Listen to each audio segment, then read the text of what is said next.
Isa sa mga dapat bantayan sa SONA ni Presidente Marcos buong adlaw ang mangin pahayag sini sa estado sang produktong petrolyo sa bilog nga pungsod.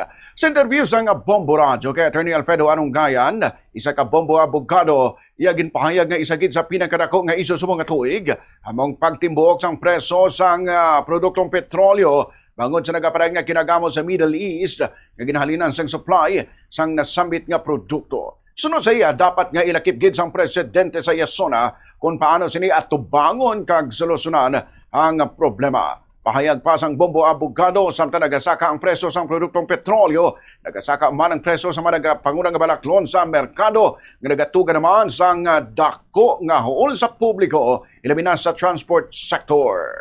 Number one ko yung abantayan siya, anong plano nila sa presyo ng gasolina nato, no? Especially sa subong. Ginalipatan ko ng impeachment, kaya kung tulo ko na ito ng impeachment, do everyday na naton, pero mga presyo ng gasolina, do dali lang, do nalipatan, nagsinaka na naman recently, mga presyo, kaya tungod nagsaka ang presyo ng gasolina, nagsaka man ang presyo sa iban ng mga bagay, atong kurente, atong pagkaon.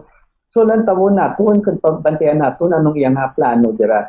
May ako niya, may pamatsag ako nga si President Marcos, hindi na siya mag-mentionar party sa impeachment, kaya kung makita naton, gapalayo siya sa impeachment proceeding. So I don't think may ambalon that siya.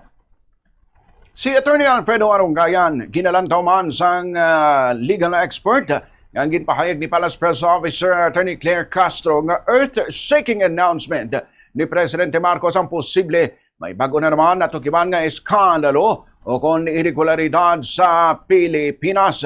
Hindi matapos ginbuyagyag sang presidente nga mangyara sang anomalya sa mga flood control project sa bilog nga pungsod nga nagumpisa man sa investigasyon sa mga palpak o kung GOSA projects ng gobyerno. Sunod sa Bombo abogado mangin maayo gid kung pagwaragwag sa mga anomalya kung napagbuyagyag sa mga anomalya kung korupsyon sa mga opisyal ang isa sa mangin kaundan sang SONA sang presidente.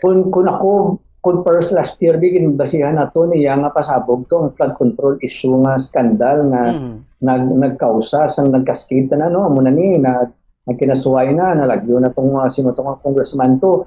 So ako din ginapaabot sini basi may ara naman sa Iburagwar nga bago nga insidente nga do skandalo naman sa gobyerno ang diskubrihan sang may pakita nila nga lagso naman no basi issues of corruption naman siya.